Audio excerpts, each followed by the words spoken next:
Vous êtes sur Prime News TV Bénin. Bonsoir, bienvenue dans ce journal. Tout de suite, les titres. 18 formateurs suivent depuis quelques jours à Cotonou une formation de renforcement de capacité sur des thématiques liées à l'éducation populaire et citoyenne. L'initiative émane de la Fédération Léo Lagrange Bénin. L'augmentation du prix de l'essence de contrebande, communément appelée paillot, enregistrée ces derniers jours, n'est restée pas sans conséquence sur les activités commerciales des habitants de Cotonou. Quelques-uns ont exprimé leur désespoir sur cette situation. Vous les entendrez dans ce journal-là. Et puis l'interactualité et le sport sont également au menu de cette édition. Bonsoir et bienvenue à tous.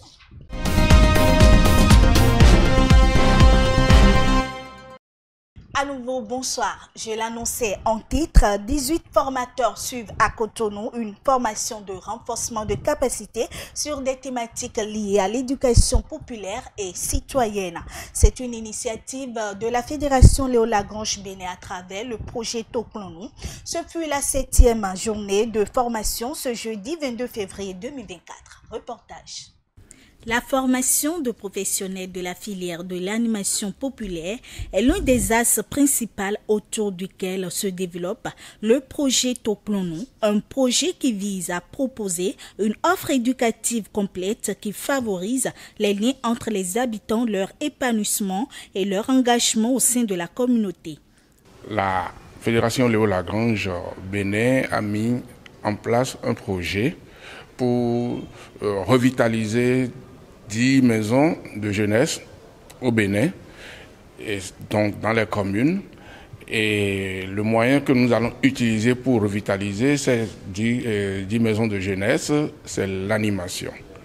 Et la Fédération Léo Lagrange, en général, au niveau international, surtout en France, dispose d'outils d'animation et nous utilisons ces outils. C'est pourquoi Laurent est ici au Bénin, parce qu'il fait partie du grand comité pédagogique qui sait donner l'allure nécessaire qu'il faut avec les outils nécessaires d'animation. Et nous, au Bénin, on l'adapte aussi à notre pédagogie.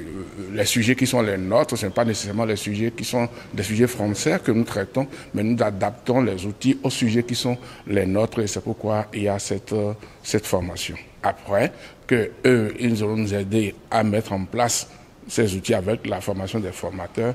Ces formateurs ainsi formés pourront à leur tour former les directeurs et les animateurs de centres de jeunesse.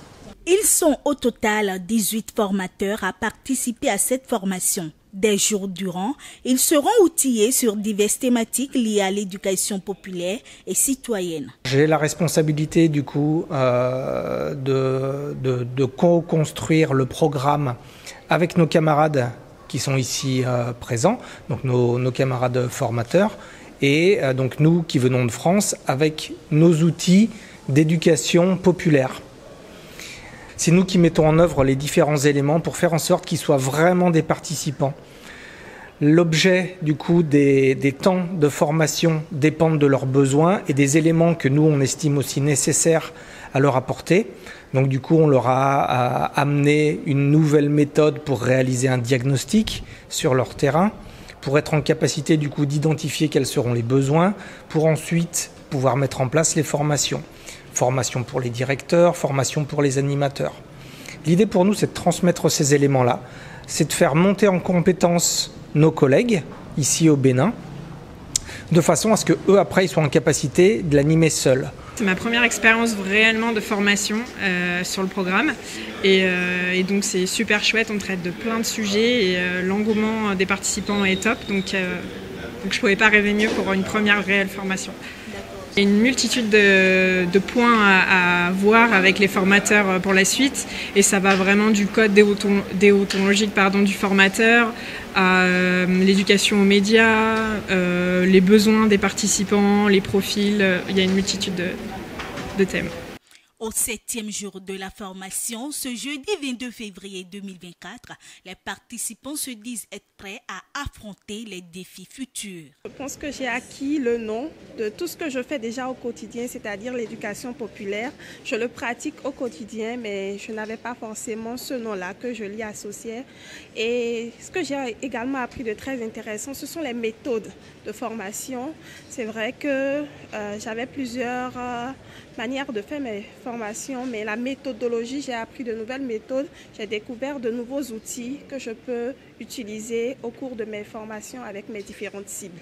Il y avait vraiment le respect, il y avait aussi beaucoup de partage, on se sentait vraiment impliqués et nous avons appris dans la bonne humeur. Avant de venir à cette formation-là, je voudrais avoir deux notions nouvelles.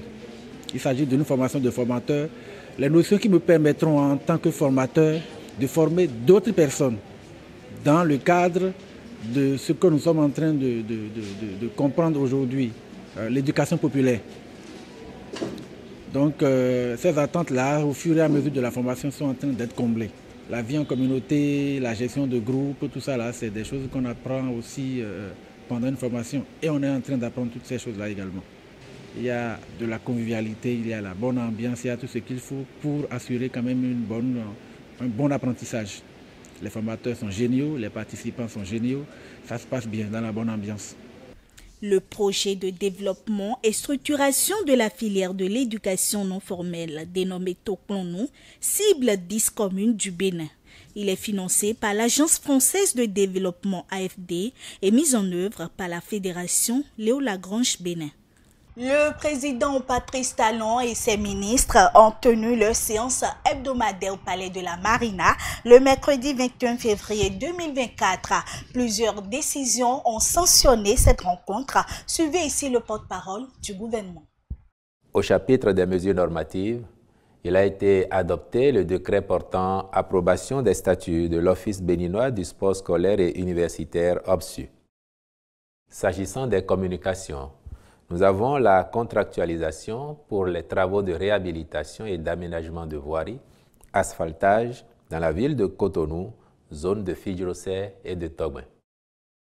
Les aménagements portent sur 36 km 77 de voiries dans ces zones. L'objectif étant de les exécuter au cours de la même période que ceux à conduire au niveau des autres villes bénéficiaires du projet, le Conseil a marqué son accord en vue de la contractualisation avec une entreprise qui a fait ses preuves lors de la première phase. Par la même occasion, il a été retenu de contracter avec un cabinet s'agissant des études techniques, du contrôle et de la surveillance des travaux. Il faut préciser que plusieurs nominations ont été aussi prononcées au ministère des enseignements maternels et primaires. Une autre société dans cette édition, depuis quelques jours, l'on assiste à une hausse importante du prix de l'essence de contrebande communément appelée paillon. Une situation qui impacte les activités quotidiennes des Cotonois. Une équipe de Prime News TV Bénin est descendue sur le terrain pour le constat. Suivez ce reportage. De 450 francs, voire 500 francs, les usagers de la route doivent désormais débourser 700, 750, voire 800 francs avant de se procurer du carburant. Le prix de l'essence de contrebande a drastiquement augmenté ces derniers jours. Une situation qui complique la tâche aux usagers de la route. On a des difficultés à pouvoir avoir de l'essence pour le travail. Vous savez qu'auparavant, l'essence était à 700 francs. Mais ça, bon, disons, en une journée, ça a augmenté le prix et c'est allé jusqu'à 800, 750. Vous voyez là où, vous pouvez voir que j'ai pris ça à 750 de litres. Donc avec ça là, on a beaucoup de difficultés pour pouvoir servir les clients. Parce que vous savez qu'avant on prenait ça à 500. Donc celui qui veut aller peut-être d'ici pour Adjaha peut payer 150, mais si tu dis à un client de payer 200, le client aussi a des difficultés à payer les 200 parce que les clients disaient qu'avec la cherté de la vie, tout ça là, qu'il n'y a pas d'augmentation de salaire, il n'y a pas de trucs là. Eux aussi, c'est toujours dans le même navire qu'ils sont. Donc, nous, on ne sait plus comment on pourrait gérer avec ça là. Parce qu'avec 1 litre d'essence, on arrive à encaisser au moins 1400, 1300. Mais si le client n'arrive plus à augmenter au moins 50 francs, 100 francs par rapport au prix antérieur, et c'est toujours le même prix, et supposons que tu as pris 1 litre d'essence et tu as trouvé 1300 et tu enlèves encore les 700 et quelques dents, vous voyez déjà ce qui nous reste. La dernière fois que j'étais à Porto-Novo, l'essence est vendue à 400 voire 450 francs. Mais à Cotonou, c'est à 750 ou 600 des fois. Cela ne nous arrange pas du tout. La vie est très dure maintenant. Autrefois, les gens venaient prendre 10 à 20 litres d'essence. Mais s'ils viennent aujourd'hui, c'est pour prendre 5 litres. Ils n'achètent plus comme avant. Espérant être soulagés, certains se dirigent souvent vers la station-service. Mais force est de constater qu'à ces lieux d'approvisionnement, l'essence est quasiment indisponible. Ils sont donc contraints de se rabattre sur les vendeurs de l'essence de contrebande. Pour certains, le problème est d'ordre politique. Je vais prendre de l'essence, j'ai quitté Bateau. Quand tu vas, il a une station à côté de mes magasins, la station là-bas, je n'ai pas trouvé. Ici aussi, je n'ai pas trouvé. Je suis obligé de prendre le voyant. Je suis obligé parce que je n'ai pas trouvé. Maintenant, pour moi, c'est fini. C'est presque fini, quoi. Et je ne peux pas attendre que ça va finir d'abord avant que je prenne. Parce qu'il n'y a pas à la station, il n'y en a plus. Je ne sais pas pourquoi c'est comme ça. Non. Mais moi, je des vagues qui augmentent.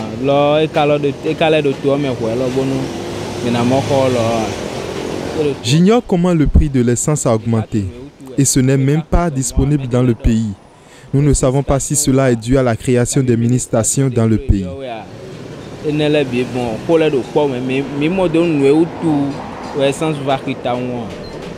C'est nos politiques. Hein. D'autant vous diront que ce n'est pas les politiques, c'est faux. Quand les politiques vont organiser, ça va prendre. Ils n'ont qu'à rendre ça accessible. C'est simple. Hein. Si c'est l'essence au niveau de la station qui sera accessible et abordable, il n'y a pas de problème. Le Béninois est là pour prendre ça parce que nous dépendons de ça, non? Des appels de tous genres sont lancés à l'endroit du gouvernement pour soit trouver une solution efficace à ce problème de hausse du prix de l'essence de contrebande, soit pour rendre davantage plus disponible et accessible l'essence dans les stations-service. Place à présent à l'interactualité. En Côte d'Ivoire, à l'occasion d'une visite à Abidjan, l'envoyé personnel pour l'Afrique d'Emmanuel Macron, Jean-Marie Bockel, a évoqué la présence d'une base militaire française en Côte d'Ivoire. Occasion pour ce dernier de s'entretenir avec le président ivoirien, le ministre de la Défense et le président du Conseil national de sécurité. Au Sénégal, la ministre sénégalaise de la Justice a confirmé la libération de 344 personnes depuis le jeudi 15 février 2024. Pour le collectif des détenus, ces prisonniers libérés ont été arrêtés de façon arbitraire. En RDC, des inquiétudes se multiplient ces derniers temps dans le pays suite à l'introduction d'armes de plus en plus sophistiquées ainsi que le déploiement de moyens aériens par le groupe armé M23. Pour le gouvernement congolais, la mort des 2 soldats de l'armée sud-africaine déployés dans le cadre de la force militaire de la SADC dans l'est de la RDC est une attaque perpétrée par l'armée rwandaise. Mais l'armée sud-africaine annonce l'ouverture d'une enquête.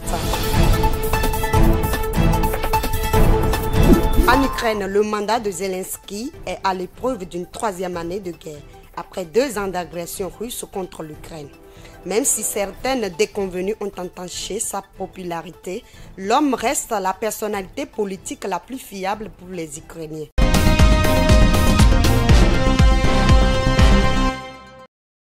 En sport, à l'occasion des journées FIFA, les Guépards joueront un match amical contre les éléphants de la Côte d'Ivoire. En mars, on devrait affronter le Bénin et l'Uruguay, a laissé entendre Emer Sefaye, l'entraîneur ivoirien invité sur une émission. Son prédécesseur démis à la tête des éléphants n'a pas du tout chômé car 3 semaines après son départ de la tête des éléphants, il est devenu depuis le nouvel entraîneur de l'Olympique de Marseille. Et ce sera tout pour cette édition. Merci de l'avoir suivi et à très bientôt.